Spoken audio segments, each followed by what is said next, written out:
deprived of whatever was good and kind and beautiful.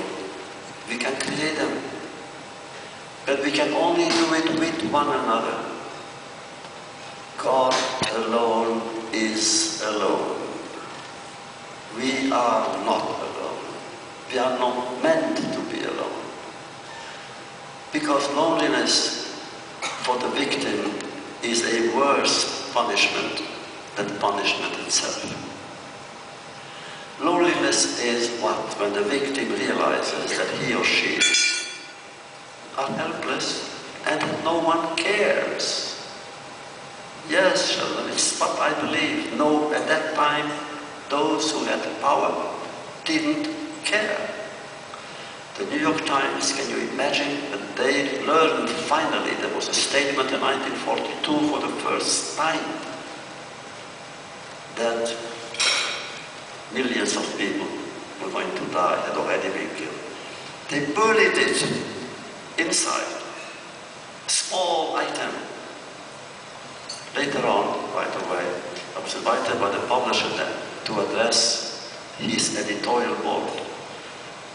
And he also invited those members who were then alive. And I asked them these painful but terrible questions. Later they had a kind of exhibit, and in the exhibit there is now a plaque saying between the Holocaust, the New York Times failed in its mission. There isn't a president in the United States that I had met them since Carter, all of them, that I had not asked, why were you, American leaders, silent? Yes, there was a war going on, a valiant war, a glorious war, but the war against Jews was also going on.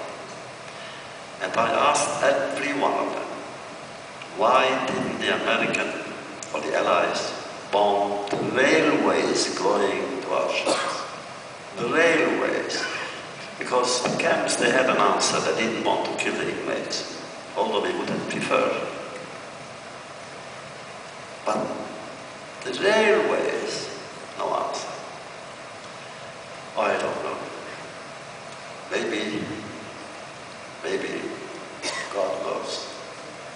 If he does, I hope he will tell me. Now, let's put it present. Recently, somebody very high up asked me, why are you so concerned with Israel all the time? Whenever we meet, they write away Israel. After all, you live in America. You made yourself a good career, a professor, to teach, write. But why Israel? I told him, in 1967, for 3 weeks, the Jewish people and the diaspora were desperate, I among them. I was then a correspondent in the United Nations. And I listened to these speakers, not only the Arabs, the communists, speakers simply saying we are finished. Israel will lose the war and it's finished. Enough. Except for Arthur Goldberg, former justice who was ambassador for the United States. Except for him, no one stopped him by saying, what are you talking about? Another Jerusalem. I remember that I decided, and I wasn't married yet, that if the war breaks out, I will want to be there. And I came. The war broke out and I came. I was there the day after Jerusalem was liberated. Speaking of moments, it was a moment in my life. Every day I would go to the wall and with my lips I began writing my book, The Beggar of Jerusalem, with my lips. That moment ends with me. And I said to that person who asked me the question, a week before the war broke out in Paris, a man, a philosopher called Raymond Aron, one of the greatest, most respected philosophers in France and in Europe, an assimilated Jew, never had anything to do with Jewishness or with Israel, wrote an editorial in the Figaro, which created an uproar all over the world. He simply said, I do not wish to survive Israel. He said to my interlocutor, I live with that feeling. Israel is threatened, and if the world will not change for better and not intervene in time, or not allow Israel to do what Israel has to do, who knows? Maybe again God decided 2 temples were destroyed. A third tragedy could occur, as serious or a fourth. And I do not want to survive it. Deep down, I don't think all of us here think about it in the same way, with the same words. It's terrifying. But this is what we all feel. We cannot take another catastrophe. Already, the way it happened is astonishing. Speak about hope. 3 years after Auschwitz, the Jewish people managed to overcome despair, fear,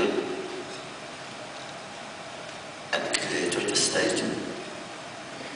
3 years. Any psychiatrist will tell you it takes more, when a tragedy occurs, it takes more than that.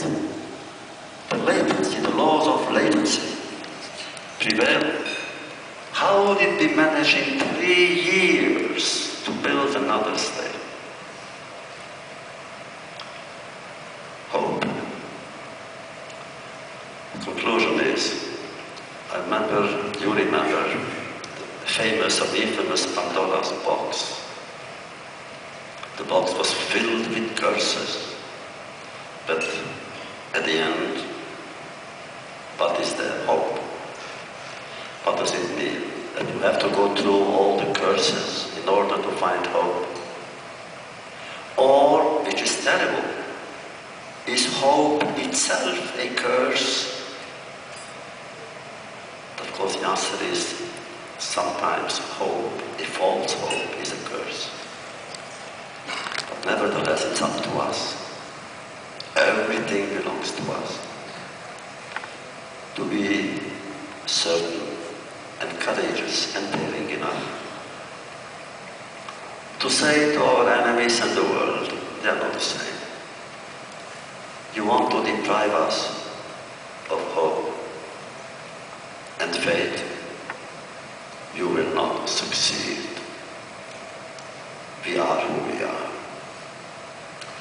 And how not conclude with this story, one of my most favorite stories. That once upon a time there was a young student somewhere who decided to dedicate his life in order to save the world. The world was too big. His country, too large. He went to a village which was known to be the most sinful of all villages in the area. And he studied, he knew how to do political activity.